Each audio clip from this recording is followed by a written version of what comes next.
easy for your growing family. FNB Bank, serving families, strengthening communities. Member FDIC, equal housing lender. Boy, howdy, are we in the big travel season. Have peace of mind at trained and certified crews from S&M Towing, Recovery and Repair stand by round the clock, ready to help you. The tri-state area rely on these teams from Goodland, Burlington, Colby, and Oakley. When troubles arise, get roadside assistance, towing, and recovery anytime, any size. Call 785-899-5423, 899-5423. Med Enterprises, LLC, your fire extinguisher sales and service folk. We're talking Scott and Tanya Jarrett, the owners, specializing in commercial agribusiness portable fire extinguisher service and repairs. And they service most makes and models of extinguishers, and they can perform most repairs and services on site. And they carry new extinguishers for sale too. Call Med Enterprises 785-899-6320 for all your commercial, ag, farm, and home annual certifications, repairs, and maintenance. Farmers, the spring crop insurance deadline is fast approaching. Have you started the process of getting a written agreement on crops that are not typically insurable? This deadline is also March 15th, but much more information is needed in order to request coverage. Now is the time to call or stop by the insurance agency in Goodland to review your crops and coverage.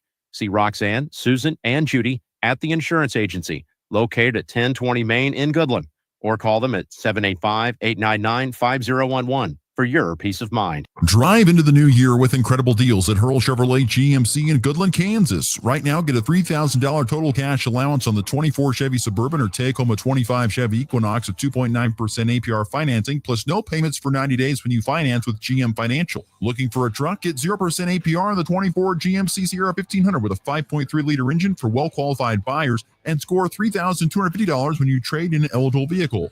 Visit Hurl Chevrolet GMC today or shop online at hurlchev.com. You ready? 1, 2, 3, 4! It's time for the Morning Blitz with Ross Volkmer. There is a benefit to building a team and keeping it together for the length of time. But that does not happen anymore because of the portal and NIL and money. And Max Gershon. I'm a very confident Chiefs fan. Sometimes I'm very pessimistic as well. The High Plains only local sports talk show. Broadcasting live on Rocket 102.5 and streaming on YouTube, Facebook, and X. Who's got it better than that? Nobody! Covering it all from the preps. He throws it up for Cure. Lincoln makes the catch, and he's running down the sideline. Nobody's there. 15, 10, 5. Touchdown, Goodland! To the pros. Bases loaded. Rockies down a run. McMahon drives it. Deep right field. How about a walk-off grand slam? The Blitz is presented by Hurl Chevrolet GMC, Hoover Lumber Ace Hardware, and F&B Bank, along with the Insurance Agency, the Farmer State Bank in Oakley, the Cowboy Corner Express, and Equity Bank of Hoxie, Quinter, and Grinnell. Let's go to work. KJ inside Hunt, turned down a shot to kick it out. Store for 3. Bingo! AJ Store from the wing. Half court, they get it to Moore to win the game. It's good! SFA will try to launch one from the backcourt. Heyman banked it in! And the Lumberjacks win it. Matt Heyman from the backcourt. Gilbert on the steal. Dickinson, though, gets a hand in, knocks it loose. DeWant dives on the floor, slides for the steal. Here's a two-hand jammer. David Coyce on the feed. KJ on the flush. All set up by the slip and slide of DeWant Harris. And you can rock. Chalk it up. The Jayhawks win. An astounding 38-0 for Bill Self at home on Big Monday. My goodness, that stat right there is absolutely ridiculous. I don't care who you are. 38-0 at home on Big Monday for Bill Self. The guy that Max Gershon, our very own Max Gershon, wanted to run out of the building on Monday. Boy, it's amazing. That's not true. Oh, no. I wish I clipped yesterday's show. You've got everybody up in a stir talking about your love for KU and then how much you wanted to see KJ Adams and Hunter Dickinson, and Bill Self needs to get out of here and get rid of these old I never said Bill Self needs to get out of here. That's a lie. That is 100% a lie. You're making come on. Now. I don't know. Go find a clip of me saying I want Bill Self out of here yesterday. Insinuated. Bill Self's not getting the right insinuation. stuff. Bill Self is not playing the right guys. Bill Self needs to get different guys in there. Yeah, and that didn't change. I don't think that's still standing there, even though 100%.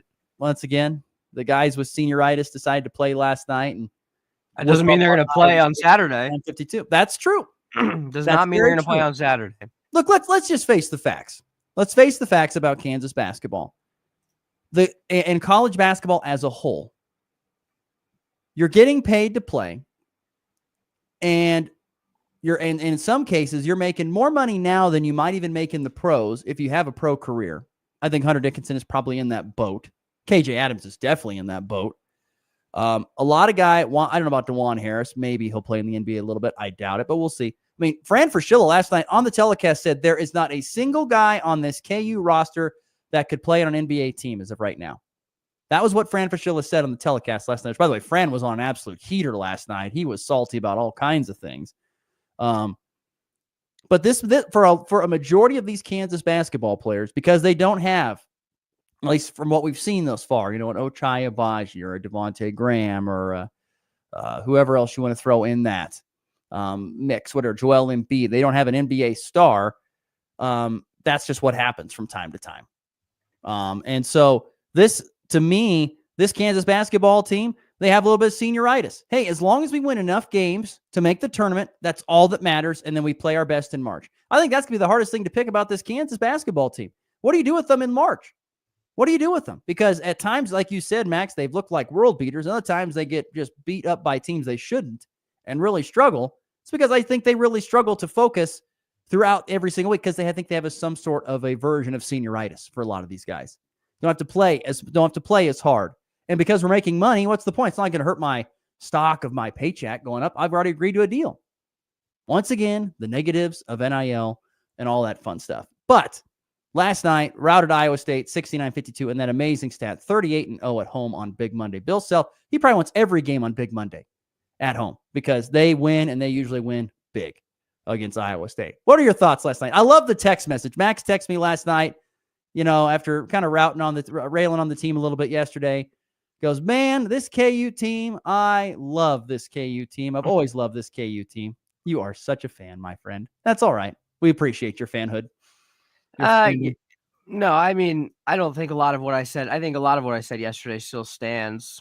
Look, it was a good game. I thought Iowa State played pretty terrible in the first half. They did. They've played bad 2 straight games, but we've seen this from KU all year.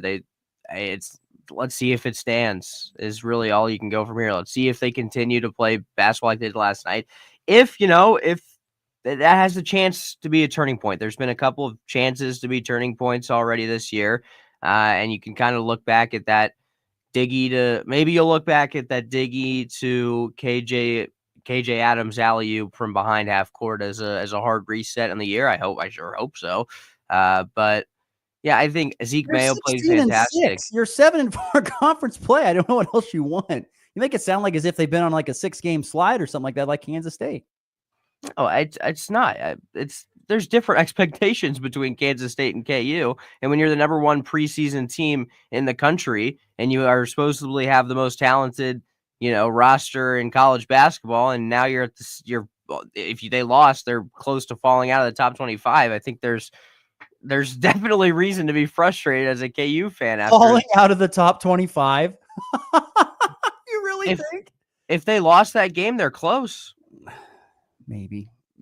I mean, you're acting like I'm delusional right now. I laugh because I feel like fans like you, like Kansas fans, you don't really know what bad basketball is. You don't know what it's like to really be bad. You don't know what it's like. No, you have no clue.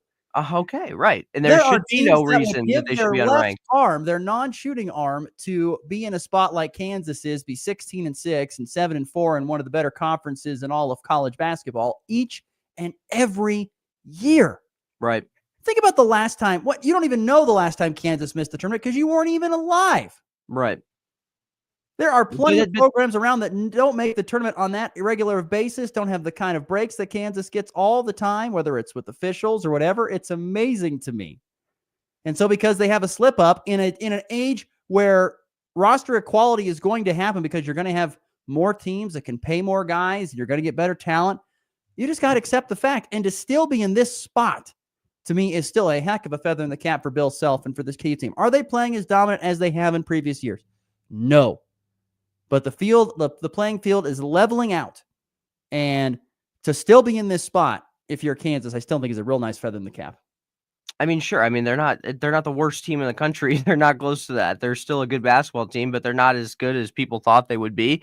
And there's still reason to be, every team sure wants to be KU, but that's not what happens. KU's a blue blood school that hasn't been performing to the level that they should be or that people thought they should be. So people are upset, including myself. And last night was an exception. They played great last night. And who knows if it'll last, because it hasn't lasted so far for a long enough stretch. But you need to be better in Big 12 play. It's like, I mean, if the Chiefs were, last year they were 11-5 or 11-6, people weren't happy. That's not what you expect from the Chiefs. That's not what you expect from great teams. You expect greatness. So when they're not performing at a high level, fans of teams that are great every single year are going to get upset, and they have the 100% the right to do so. It's not like, it just fans get upset if teams do not meet the expectations. And sure, the expectations are very high for KU this year, and they aren't meeting them, and they haven't yet. Huh? Exactly. So, but why is it like?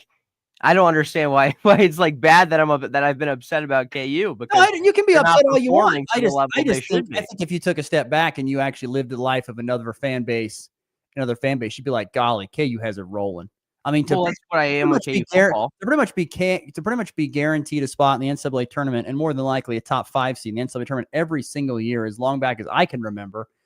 There's teams that struggle to even make the last 4 in.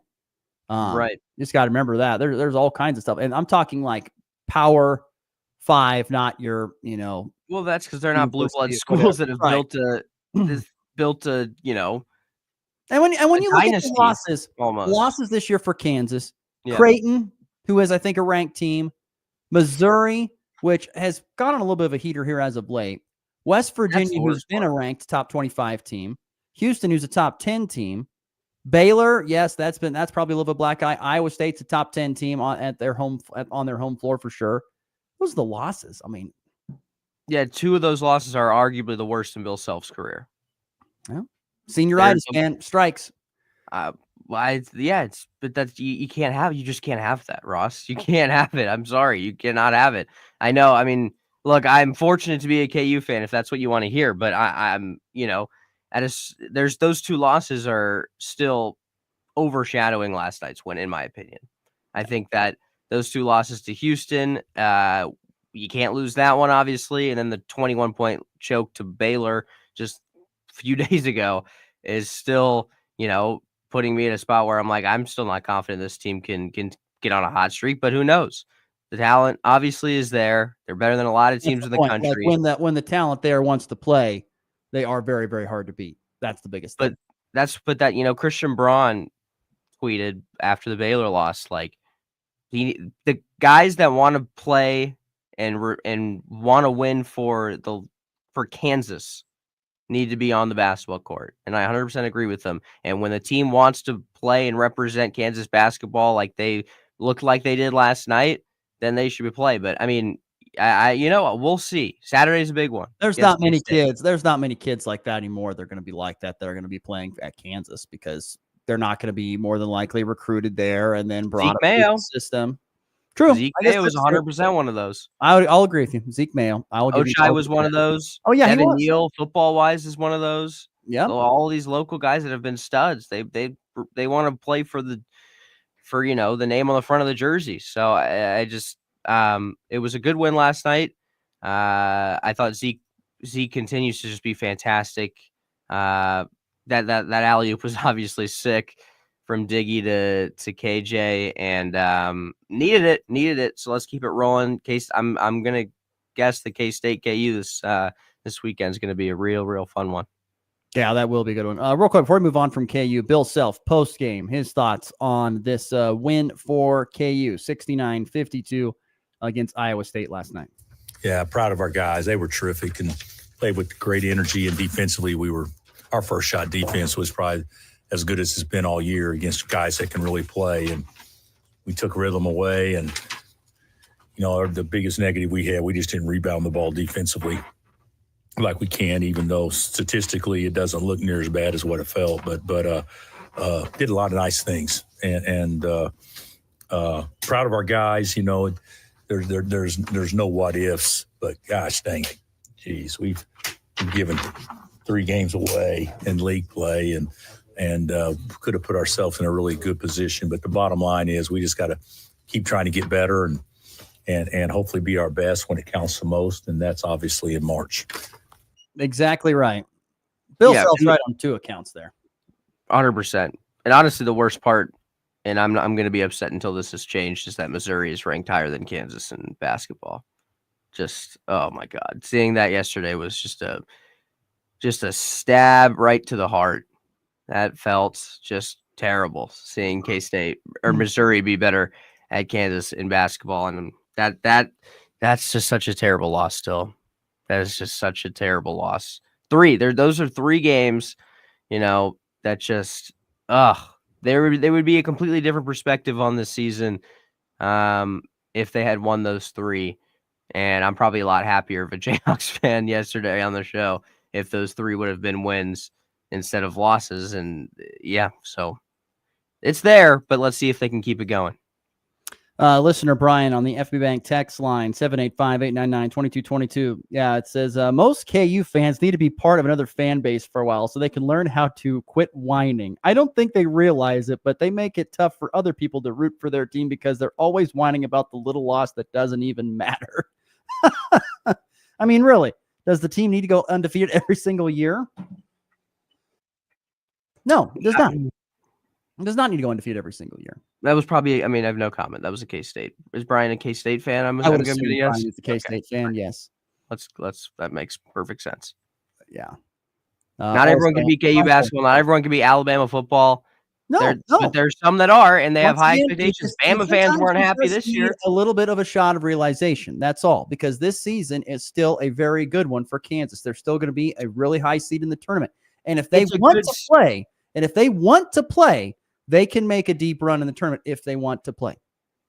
It's a good season in college basketball, but it has not been a good Kansas basketball season compared to all the other seasons for Kansas in the last 25 years. Hey, what if it was a bad season and my team was 16-6? I'd be ecstatic. That's all I can say. Not if your team was always better than 16-6. You would not be ecstatic. Again, you wouldn't be ecstatic. It's all perspective, Ross, because if Nebraska was a top 5 seed forever and always had good teams after good teams after good teams, and then these 3 bad losses that are uncharacteristic for the last decade. But I'm saying you're saying if I was like a Nebraska fan or something, I would be happy with this. True. But if you were a KU fan and you have seen the last 20 years of basketball or whatever it is, you wouldn't be happy with this because there's better. There's better. You expect better from KU. And what happened last night is what you expect from Kansas basketball. It sure was some domination last night. That is for sure. Once again, Kansas with a 69-52 win over Friday State. All right. Good morning, everybody. Welcome inside the Morning Blitz here on this Tuesday. It's February the 4th, and it's another weird weather week. Yesterday, temperatures expected to be in the upper 60s to maybe even the low 70s in some spot. Did not even get close to that. It was brutally cold, especially when it got out in the wind.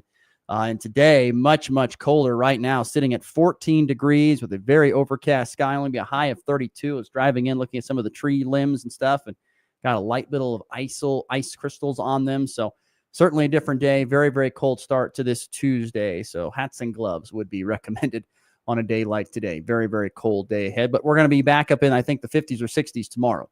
So we'll continue to ride this weather roller coaster that we do all the time here in the tri-state region. We've got Chris Gio coming up here in about 10 to 15 minutes. He'll be joining us talking Fort Hays Tech Northwest men's wrestling, one of the top 10 teams in the nation. They are at home tonight inside the Max Jones Fieldhouse, hosting, I think it's Barton and Cloud that come to town for a tri-duel. So look forward to visiting with him about the season that has been. And we will also talk about tonight's event there at the Max Jones Fieldhouse. So Chris Gio will join us coming up here in a little bit. We will get to some audio, hopefully, at the back end of the show, what the Chiefs had to say at the I don't know, I call it like media day, Super Bowl media day. Radio Row. Radio, well, kind of. Not exactly Is that what Radio it is? Row. No, because they sit on the podium, and they ask that you get all kinds of, you get anything from football questions to rando questions. Is Radio Row different? What is Radio Row? Radio Row is like its own separate area. Like this was all held on the field last night. Radio Row is like its own separate area where all the radio stations go and set up, and then they can have interviews with people who are there covering the game or whatever it may be. It's a little bit different than what was yesterday. Oh, Radio Row's today. Yeah. So anyway, we will get to some audio there from the Chiefs, hopefully in the back end of the show. Before we get to our first break, want to dive in real quickly to some other local sports going on today. You've got the first round of the Western Kansas Liberty League basketball tournaments hosted by Grainfield and Grinnell. First round matchups today in the girls bracket will be number 1 seed Chi-Lin with one of the best players in the state, and Taylor McCarty taking on Tri-Plains Brewster as the 8th seed. You've got Weston and Western Plains in the 4-5 matchup, Wheatland Grinnell Logan Palco in the 2-7, and then Golden Plains Northern Valley in the 3-6.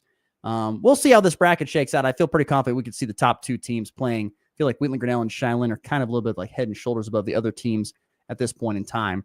And then on the boys' side, you got the top seed Logan Palco against the 8th seed Tri-Plains Brewster, Chi-Lin Wheatland Grinnell in the 4-5, Weskin Northern Valley in the 2-7, and then Western Plains Golden Plains in the 3-6. Once again, I think we could see more than likely a Logan Palco Weskin rematch inside the Max Jones Fieldhouse on Saturday on the boys' side for that Western Kansas Liberty League Championship. I feel like those 2 teams are head and shoulders above the other ones at this point in time. So good luck to the Western Kansas Liberty League tournament as it gets going today in Grainfield as well as in Grinnell.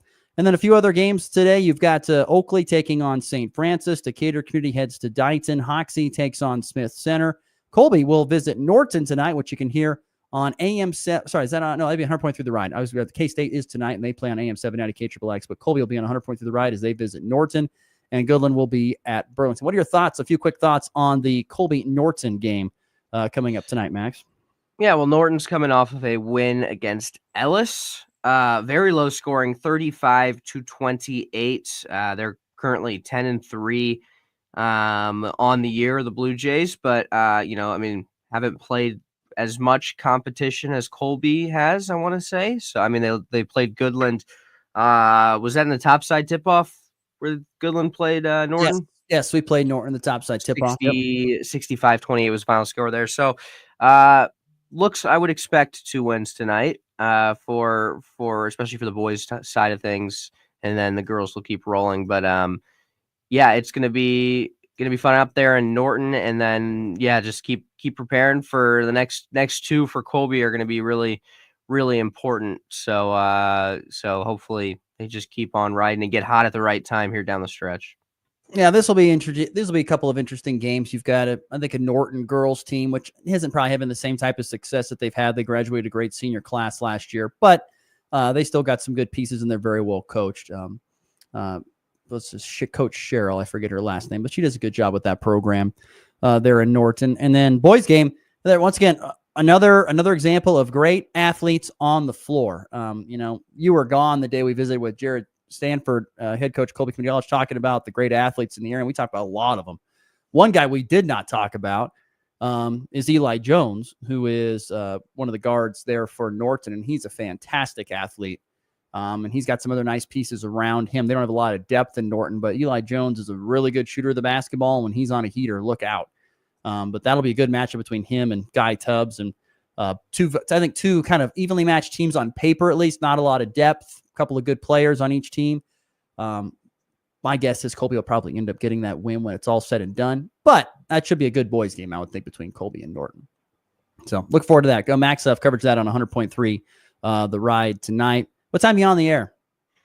Probably around game starts at 6, probably around 45, depending if there's a JV game before around that time. Yeah, always got to wait for that JV game to wrap up. So 45, 50, somewhere there. 45 minutes. So 15 minutes to the top of the hour, he'll be on. We'll have coverage over in Burlington as the Goodland Cowboys and Cowgirls make the short trip over west, just down I-70 to take on Burlington and what I like to call the Pound House, because they have a phenomenal drum section there, but they just bang on the drums the whole night. And I'm so thankful I get to wear headphones because that would just, I'm pretty sure I'd go home with a headache. But a tough place to play, a ruckus place to play. The girls' game should be the best game of the night. This Burlington girls team is a top 5 ranked team in Colorado. They only have one loss. They have one of the best players in the state, and Kiara Williams, who averages, I kid you not, 19 points and I think 13 rebounds. Averages a double-double. She's very, very good. And they have some other good pieces as well, Lindsay Neal and Bethany Cure. So they've got a nice little 3-headed monster over there on the girls' side. And they will be a very good test for Goodland. This will be a very good game with the atmosphere that you're playing in and the opponents that you're playing. That ought to be an interesting game. Boys' side, the Cowboys are going to be head and shoulders above the Burlington team this year. They graduated a whole group of seniors last year, and so they're kind of starting over a little bit. They've struggled. I think they have just a 4. I think they're 4-7 right now on the season. Now they have won 4 of their last, or 3 of their last 4.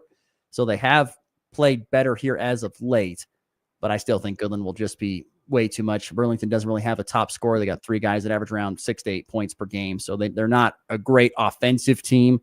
And that's a bad combo when you go up against a Goodland team that can dominate you both offensively and defensively. So I expect the girls' game to be pretty entertaining. But the boys, Burlington's only loss was to Colby. Yes, on the girls' side. And here's always the interesting excuse me. There's always the interesting thing about playing the Colorado schools is that if you look like at Burlington over the history over the last, we'll go 10 years, and you look at Ray over the last 10 years, it's always it's like Burlington and Ray and Yuma, these schools that are on the eastern part of Colorado that are some of the best programs in the state. Like they go to the state tournament almost every year and find success. Like Burlington 2 years ago, finished in 3rd place. This last year, they were the state runners up in the girls basketball for Burlington. And Ray for many years has been a great wrestling program. They've won state championships in basketball. They've played for state championships in football, winning one this previous year. So they have a lot of great success. But it's funny, particularly in basketball. I don't know about funny, but it's interesting to see. You look at the scores, and, that's a Burlington team that's probably going to be playing for a state championship, I would assume, in their classification. Yet when they take on Colby and they lose by close to 30 points, you're just like, whoa, that's a state champion team and a Colby team that might be playing in the state tournament. We don't know. One would assume so. We don't know that for a fact. It's just amazing to see the different level of competition. Like last year when Goodland took on Burlington was once again a good team. I mean, Goodland routed them, beat them by almost 30. And, and once again, that's a Burlington team that went to state and finished state runners up.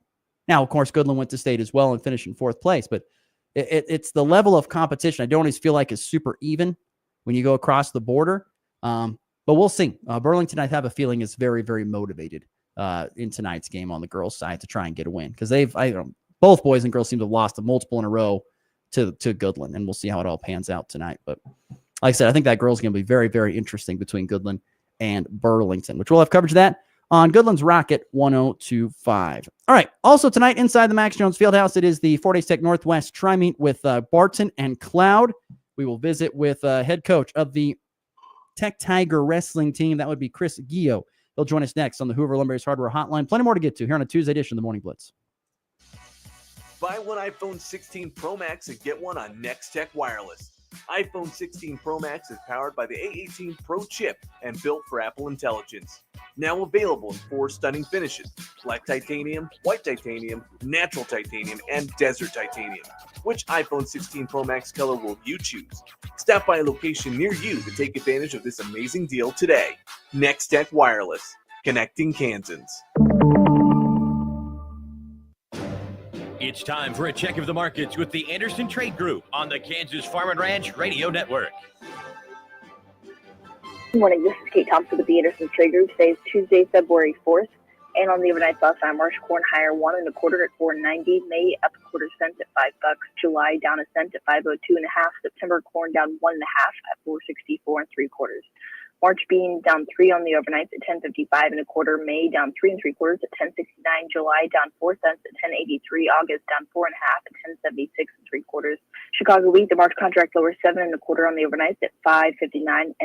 May down 6.5 at 572. July down 6.5 at 583.75. September down 7.25 at 596.75. Kansas City wheat, the March contract lower 8.25 at 577.5. May down 7.75 at 587.5. July down 8 at 596.5. September down 8.25 at 608.25. On the stock market this morning, the Dow down $95 at 44,470. The S&P down $1.50 at 6,020. The Nasdaq up 22 at 21,425. Gold higher $2 an ounce at 2,859. Crude oil down $1.86 a barrel at 71.30. If you have any questions about marketing grain or would like to talk about risk management options, give our Colorado office a call. John Hankey or John Stiles at 970-744-4484, or in our Kansas City office, myself, Tom Splito, Jared Law, or Tyler Ghosh at 913-748-3000. The Anderson Trade Group, proud market partners with Kansas Farm and Ranch Radio. Find out more at andersongrain.com. The risk of loss through trading futures and or options is substantial, and each investor and or trader must consider whether this is a suitable investment. Past performance, whether actual or indicated, is not indicative of future results. The Anderson Trade Group has no guarantee that the advice given will result in profitable trades. Our farmers feed us all. For generations, they've done what's best for the land. So why is the litigation industry threatening Kansas farmers' go-to crop protection tool? Without glyphosate-based herbicides, crop yields will drop, costs will soar, and we'll all see even higher grocery bills. Farmers need to be supported, not controlled. To keep glyphosate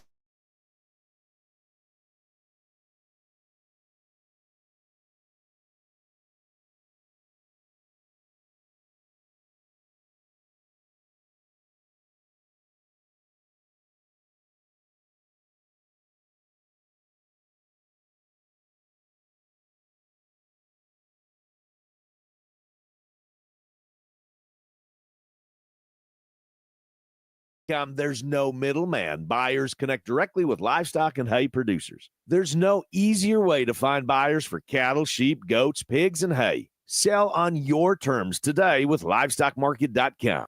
This is Danny Zwaggart with the Schooler Company. Since your crops are the most essential part of the global supply chain, let us help be your strategic marketing partner. Whether it's an extra truck at harvest, marketing your on-farm storage, or asking us about our unique risk management solutions, we have the tools to help you navigate these ever-changing markets. We are partners in helping your operation run as smooth as possible, and our local merchandisers are deeply knowledgeable about supply and demand and the current market movements. So give Schooler a call today at 785-890-3639. Ross Volkmer. Did you eat a lot of paint chips when you were a kid? Why? Max Gershon. I traded away our washing machine to get him. This is the Morning Blitz.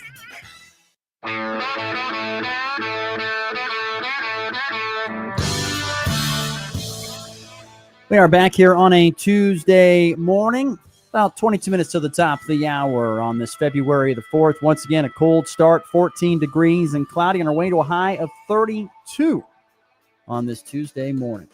All right, let's welcome into the show our guest today. He joins us on the Hoover Lumber Ace Hardware hotline. He's head coach for the Fort Hays Tech Northwest Tech Tiger wrestling team. That would be Chris Gio, who joins us now on the phone. Good morning, Coach. How are we doing today?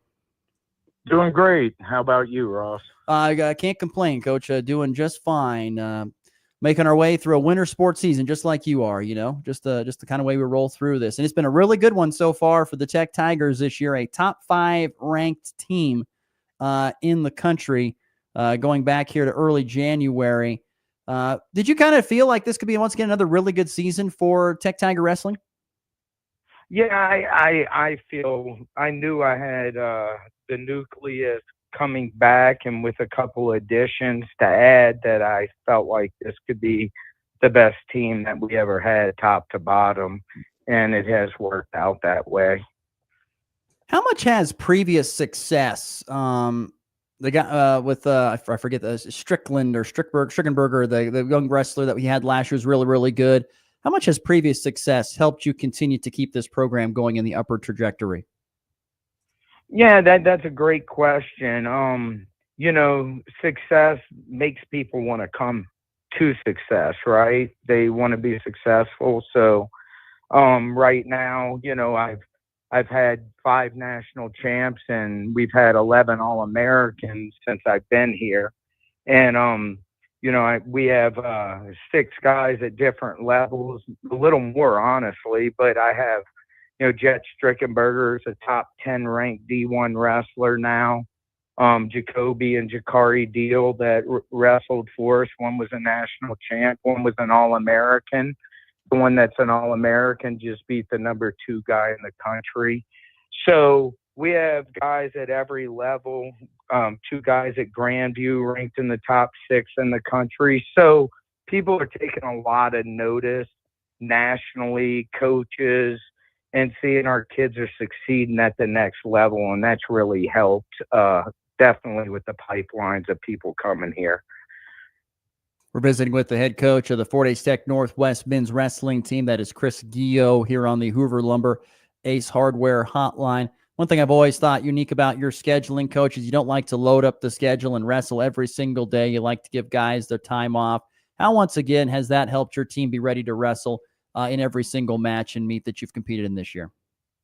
Yeah, I do what I call a match count, and we go pretty hard pretty early, and then they learn to wrestle at that intensity. And then I'm a big believer in body recovery and certain ways I train, and I believe the formulas it can always be tweaked. So I get a lot of our goal is to be healthy at the end, and that's the way I schedule. And we wrestle high level guys most of the first part of the year. Most of my guys get between 5 and 9 D1 matches by Christmas. And that's very unusual for JUCO. Coach, when you look at the schedule and how it kind of lays out, once again, you get past into the new year and you have a lot of these tri-duels where you get together with a lot of the other Jayhawk Conference wrestling programs. You like the way that kind of works, where you get a duel a lot more than it's more than just the individual tournaments, like maybe it's the Bob Smith or going up to Nebraska Kearney, something like that? I love duels, but I don't like the travel in the middle of the week for 2 hours of wrestling and a lot of travel. I feel we should go back to what we did a couple of years ago. You do your local couple duels, and then we meet in Salina and finish out the conference schedule in more like a dual tournament setting, which we did in Salina, I think, 3 years ago. Or I just wish we would go back to that and make that a staple. I think it makes it hard for us to schedule more competitions, and a lot of times people just aren't wrestling full lineups. I think it would eliminate some of that.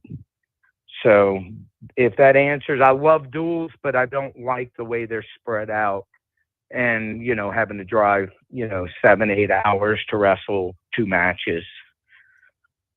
Coach, what do you think about the other the other teams in the Jayhawk this year? I know recently you're coming off a 1-1 split, I believe at the Neosho Tri-Duel. What are your thoughts on the other teams in the Jayhawk when it comes to wrestling this year? Is this a good league once again, as it usually is? Yeah, it's always really good, and it's us, Pratt, Labette. We're really kind of the ones that are standing out in the conference a little bit more this year. And then when we get into our districts, you get NEO and then Cali's in there too with our district, with our conference. But everybody's tough. College wrestling is a high level. And there's a lot of competition, that's for sure. Coach, what do you want to see improvement-wise down the stretch from your guys? Honing in, just doing the things we work, having fun, keep learning and growing, and do the best you can, and don't be upset if you put all your effort in. All you can do is analyze, adjust, and try and re-execute a different time the next time. So that's our philosophy. It's not about winning and losing. It's about growing and putting it out there and going to war, truthfully, because this is nothing but a street fight with a few rules in it. Can you talk to us about, Coach, a few of the top guys that you have back this year and have lived up to those expectations and are having a really good season? Yeah, we're pretty sophomore dominant, starting at 133. John Kinney went 3-2 at the Nationals. Just great young man, electrical student, doing fantastic in wrestling, and he's going to have a great year, whether he gets on the stand or not, which I believe he can. But, he has a champion mentality approaching the sport and life. So that's the number one thing. Then when you're at 157, Joe Blee's ranked number 1 in the country. He's legit as all get out. He's out of Sunnyside High School in Tucson, Arizona. He plans to go on to a 4-year and continue his career at the NAIA or Division II level. And then our 165, Dayton Bell, has been a tremendous asset to our team, a local kid. He had an unfortunate injury at the first match at Nationals last year, but was ranked in the top 8. And then this year he's been in that top 10 ranking pretty much all year, and just got to show up on the right day. And I have a lot of faith, and I hope he just decides to continue to wrestle. I'm trying to encourage him to do so. And then we have 2 backups, Dawson Hogan at 165 from Kansas, and a 157 that are as good as a top 15, 20 kid in the country. They just can't break the lineup, but they are a huge part of our team, those 2 guys. And then 174, we're ranked number 1 in the country with a returning national champ there, and he just gets better and better each week and each day. And then we're ranked number 1 in the country at 184 with Lazaro Crespo, who's probably one of the most focused individuals I've ever coached.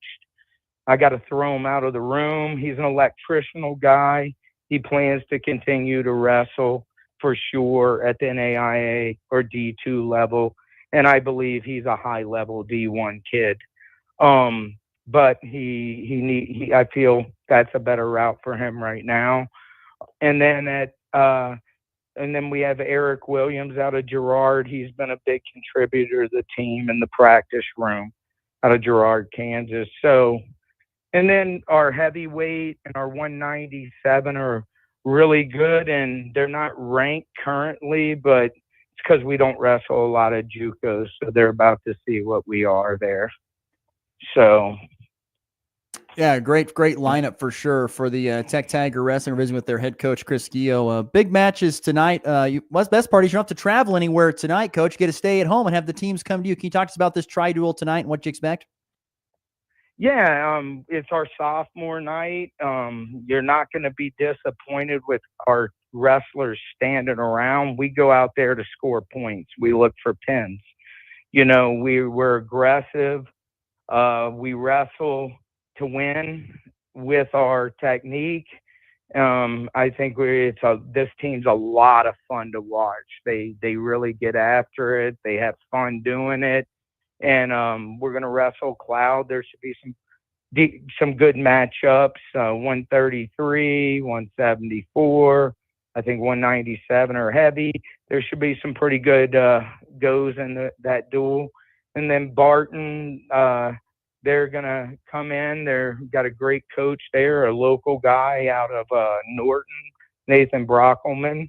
He's doing a real good job rebuilding that program, and they're going to come ready to wrestle. And so it should be a good night.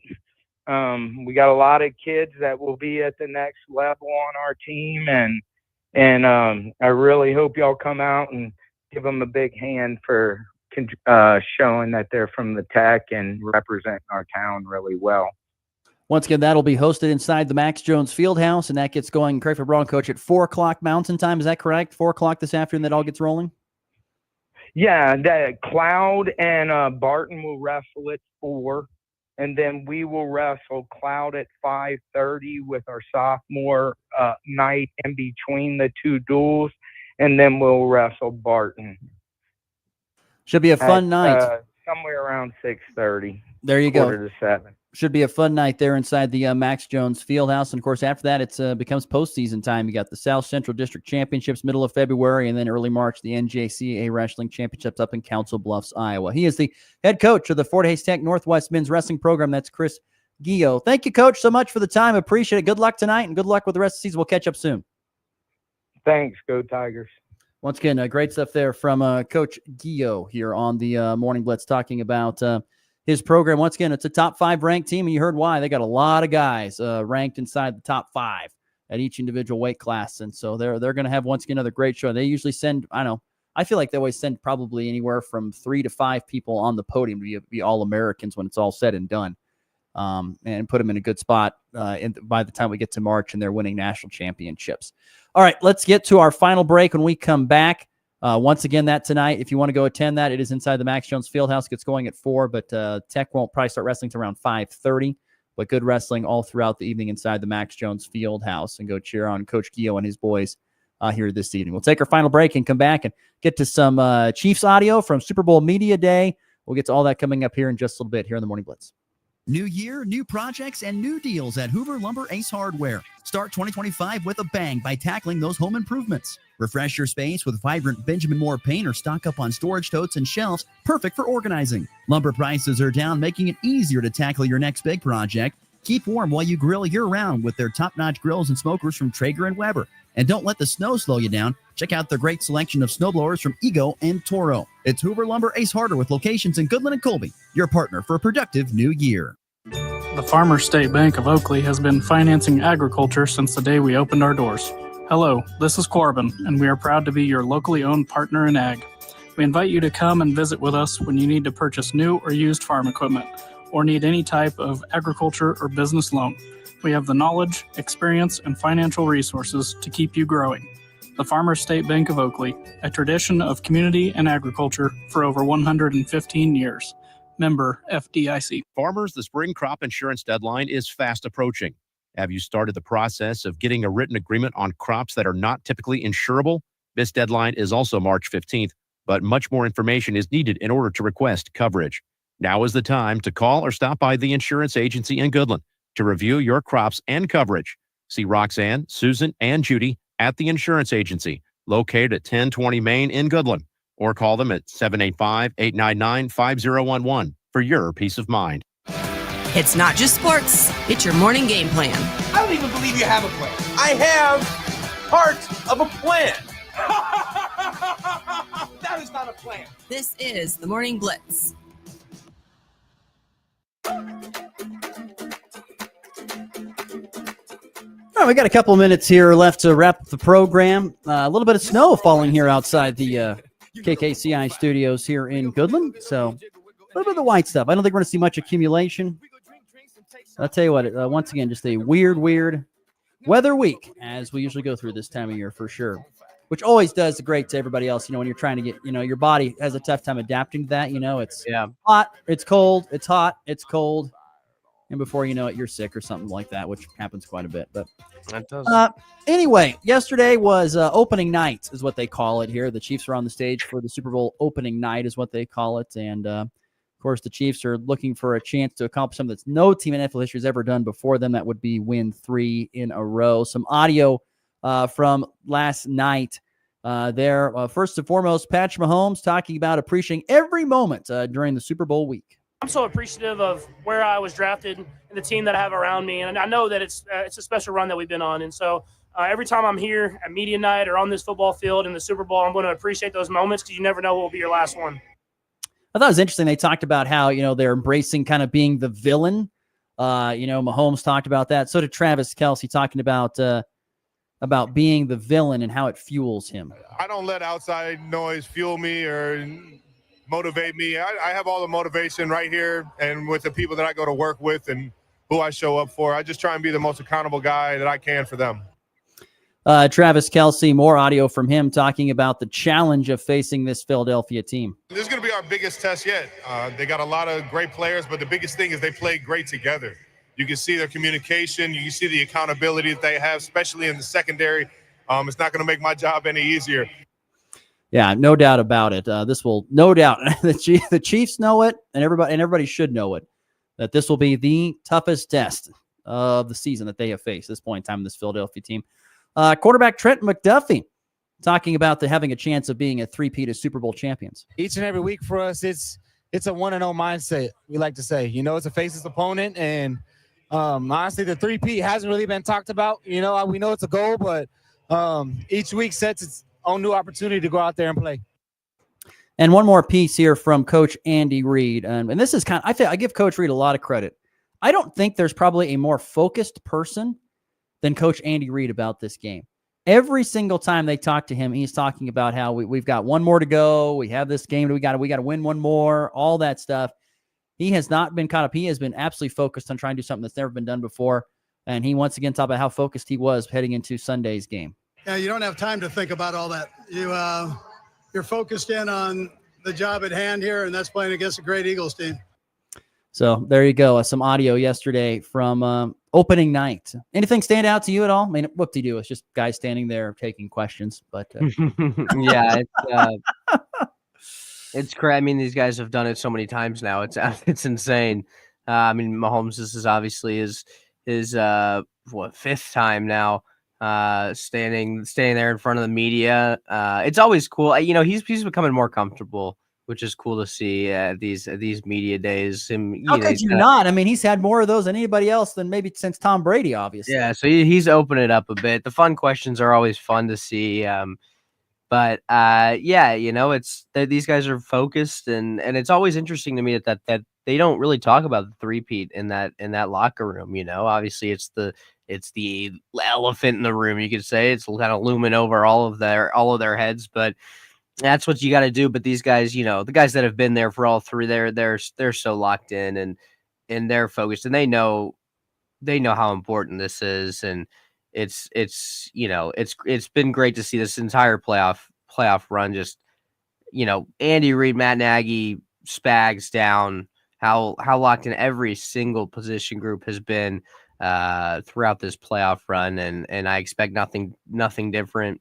Like Andy said, just focusing on another game, and these guys have been there before, so the nerves is probably not as high as the Eagles players will be for a lot of them for their first time. So, they have the advantage in that sense. So it's going to be fun, and yeah, just another media day in the books. It's crazy.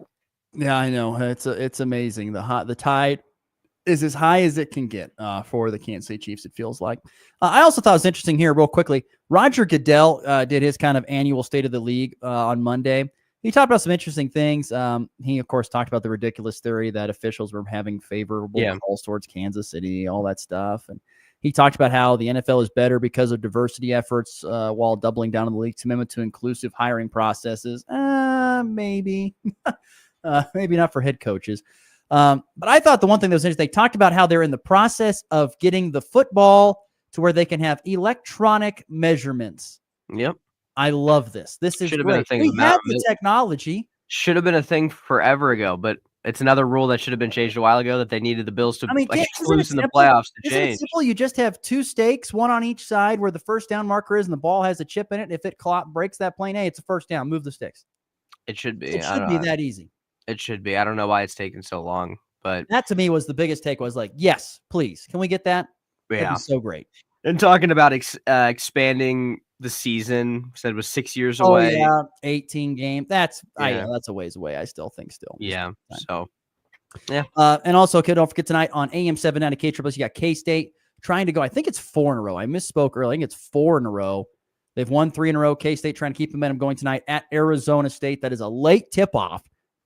9 Central, 8 Mountain on ESPN Plus. You can watch your AM 790 KXXX. It's a late game, but back on the road. They just got done ending that 15-game road losing streak. Can they get it done against Arizona State, which at times has been a kind of a tough team to beat? But K-State, by the way, also looking to win back-to-back road games in Big 12 play for the first time in nearly 2 years. Jeez, been a long time. All right, let's get to the walk-off.